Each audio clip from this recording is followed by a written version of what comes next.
Oke, kita lanjut lagi. Apa kabar Indonesia pagi? Saya ke Mas Bawono. Ya, soal isu ya. Satu isu, apakah responden juga meng-capture siapa yang terkuat di isu apa? Kemudian, apakah ada concern juga soal format debatnya, Mas? Ya, kalau kita lihat kan sebenarnya debat itu ketika debat 1, debat 2, dan 3 debat nanti itu kan sudah ditentukan isunya ya.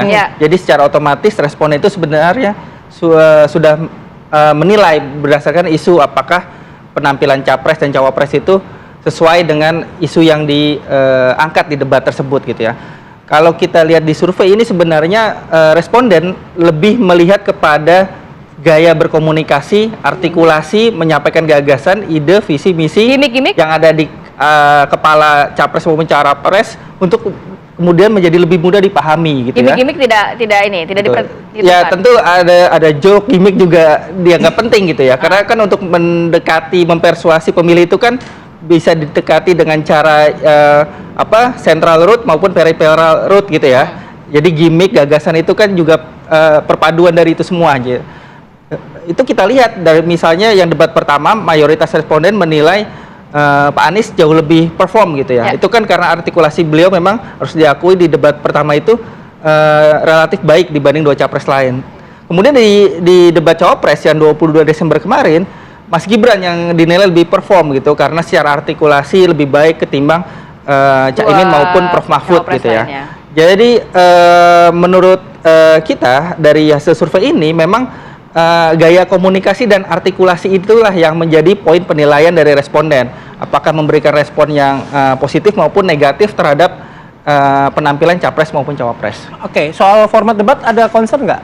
Ya, kalau format debat kita belum menyampaikan data soal itu ya, artinya belum mengetahui responden bagaimana tanggapannya terhadap format debat KPU seperti ini ya. Tapi kalau kita bisa lihat dari penilaian responden terhadap gaya komunikasi dan artikulasi, secara tidak langsung sebenarnya mereka mengharapkan atau pemilih kita mengharapkan adanya format debat yang lebih terbuka gitu ya.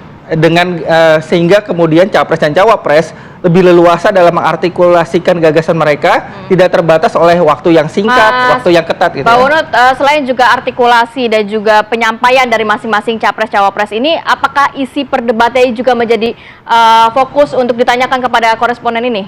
Ya, interaksi ya, terutama interaksi antar capres dan cawapres. Atau jawaban dari pertanyaan-pertanyaan yang dilontarkan ini juga tersorot nggak di situ? Ya, jadi lebih kepada memang lebih survei kita kemarin itu karena survei telepon yang terbatas dengan tidak bisa menggali lebih dalam apakah bagaimana penilaian responden terhadap jawaban-jawaban, tapi memang lebih secara garis besar, secara umum kita lihat memang yang menjadi perhatian dari responden atau pemilih kita adalah memang artikulasi gagasan, komunikasi, dan juga mungkin interaksi antara capres, antar cawapres juga gitu ya. Kan ada sesi interaksi yang saling menanggapi seperti itu. Oke. Mbak Eva, kalau melihat tadi dikatakan bahwa sebenarnya selain juga artikulasi dan juga penyampaian dari masing-masing capres cawapres, tapi ada undecided voter yang sebenarnya juga harus dipertimbangkan oleh tim 01 untuk nantinya masuk ke dalam putaran kedua. Ya, kalau aku pengen ngomong tentang substansi ya. Ternyata kan ada beberapa pengamat yang kemudian kalau saya mau merujuk Kompas misalkan ya, itu kan mengambil 2 isu yang dilontarkan oleh Caimin misalkan soal selepet sama SBY itu. Kemudian Mas Gibrannya di highlight soal hilirisasi. Kemudian kalau Pak Mahfud kan korupsi ya yang gitu. Dan itu menjadi diskusi berlanjut di masyarakat gitu ya, bahwa ternyata problem misalkan kita yang diangkat adalah 40 kota ya yang sekarang menjadi hot topic yang kemudian di follow up di berbagai forum ya. Dan ini menjadi kesempatan untuk pendidikan juga ya kepada masyarakat, karena kemudian semua paslon mempertegas, menjelaskan, bahkan beradu seperti paslon nomor 2 akhirnya kalau di tempat kita 40 kota itu seperti ini, kalau di kita seperti ini, seperti itu. Jadi menurut saya isu itu juga mengembang dari debat yang pertama dan menjadi wacana yang bagus untuk didiskusikan. Nah, untuk undecided voter kita paham bahwa terutama untuk struktur sosial kita itu kan akses to digital itu ternyata dipahami oleh akses to digitalnya itu tidak semuanya merata. Seperti misalkan strategi yang saya pakai itu ketika kita door to door, satu rumah itu hanya satu HP, walaupun pemilihnya itu bisa 5 atau 6. Ya. Jadi artinya siapa yang tidak literate to akses untuk digital ya akhirnya nggak keangkut kan, nggak keangkut oleh sampling. Jadi upaya kita untuk outreach ke mereka, ke grassroots itu menjadi tantangan semua paslon. Karena yang punya HP itu ternyata tidak semua penduduk, artinya nggak juga ketangkep sampling tadi, jadi menjadi tantangannya di situ. Oke, soal itu Mbak Sarah, soal amplifikasi isu dari debat dan pasca debat itu, apakah itu juga bisa membuat si undecided voter ini memilih 02 gitu, terutama dengan beberapa isu yang setelah debat ya, SGI, kemudian hilirisasi digital, terakhir soal tadi selpet dan lain sebagainya. Ya, saya rasa dari segi pengamplifikasian itu penting kalau ada yang bisa diamplifikasi. Makanya debat itu dari satu sisi pasti penting untuk memberikan kita umpan dari segi pemikiran para paslon gitu kan. Jadi kita sebagai jubir tidak mungkin menyampaikan apa yang tidak disampaikan ya.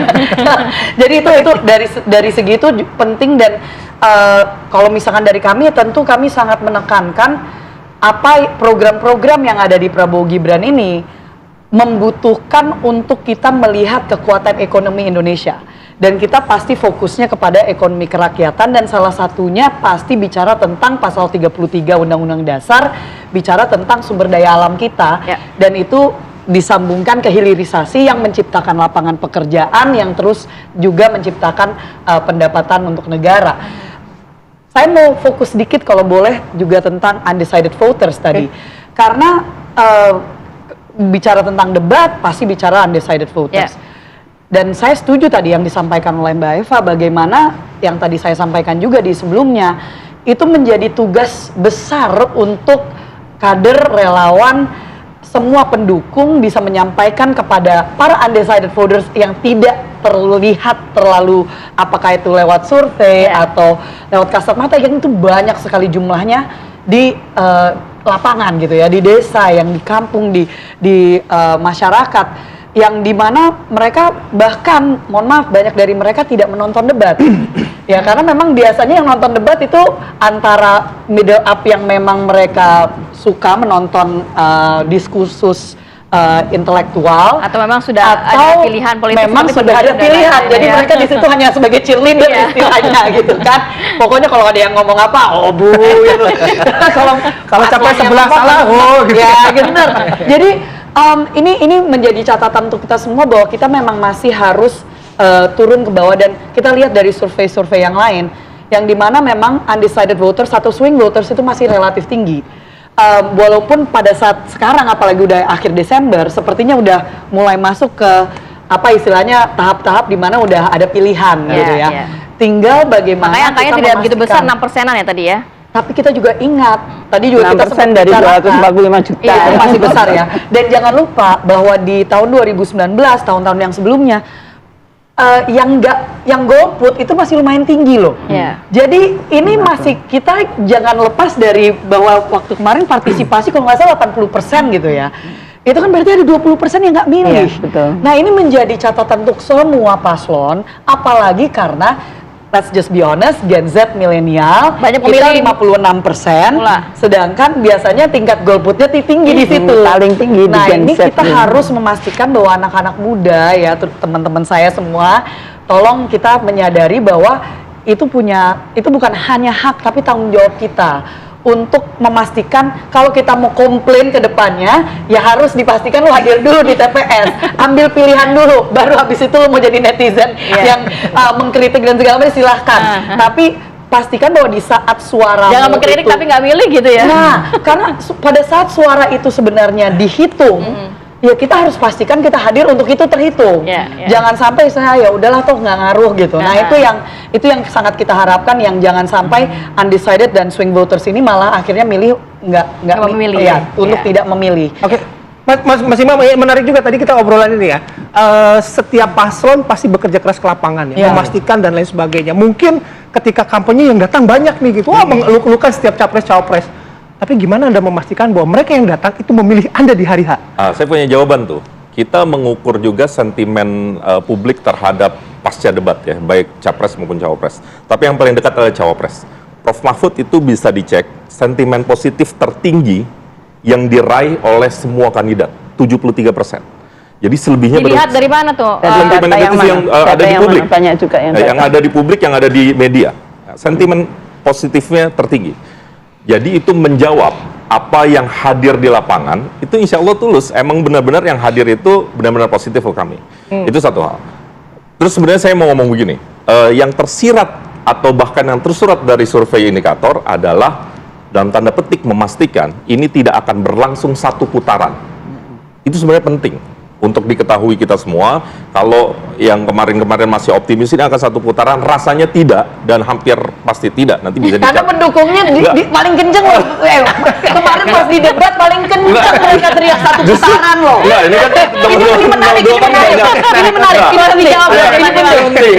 Karena para pendukungnya paling kenceng teriak satu putaran kemarin. Gantian kan ini kan sering diungkapkan Mas Gibran ya, dan Iya. ini terkonfirmasi dari indikator bahwa ini tidak akan Tidak akan terjadi satu putaran. Jadi Oke. saya pengen bilang itu yang pertama Mas, sentimen positif pagi kita ini Mas tinggi. Burhan tweet menegaskan 2 putaran. Nah, Dua itulah. putaran. Ya itu yang Tapi penting gimana saya. caranya Ganjar Mahfud ini mengambil undecided voter yang sekitar 6% nantinya sehingga Anda dan 01 yang di Punya nomor 2 kesempatan dan ya? 3 ini punya kesempatan untuk nanti ke 2 putaran.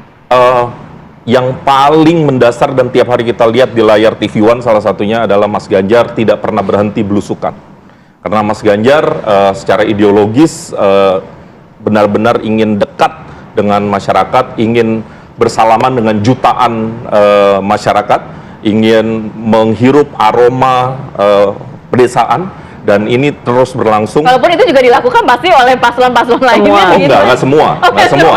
Tapi boleh dihitung, boleh dilihat yang paling banyak ini Mas Ganjar saya rasa. Oke. Sampai insya Allah mudah-mudahan beliau dikasih kesehatan, Mas Ganjar dan Prof Mahfud akan terus berada di desa-desa, di publik-publik, di kampung-kampung sampai detik terakhir masa kampanye berakhir. Jadi nggak akan satu putaran, Mas Bawono? Ya, Melihat kalau hasil- kita lihat data survei per hari ini, kan belum ada satupun pasangan calon yang bisa mencapai 50% plus 1 ya, sebagaimana regulasi undang-undang.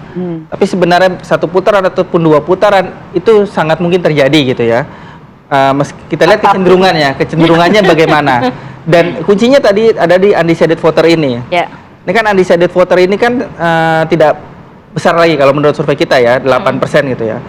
Kemudian dengan masa kampanye sekarang, di mana pasangan calon juga pasti bekerja bersama, mungkin pasangan calon nomor 1 saja yang bekerja, atau pasangan calon nomor 2 saja, atau pasangan calon nomor 3 saja yang bekerja. Tiga-tiga ini kan bekerja, merebut hati rakyat.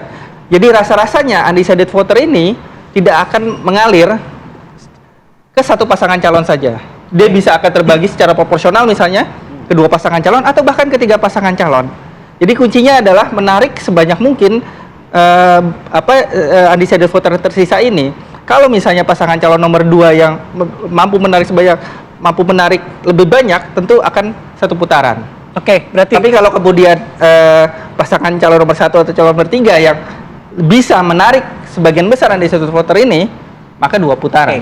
berarti keyakinan satu putarannya pasangan 02 ini diuji ya. Nanti kita bahas sesaat lagi ya. Kita sudah dulu yang kembali saat lagi.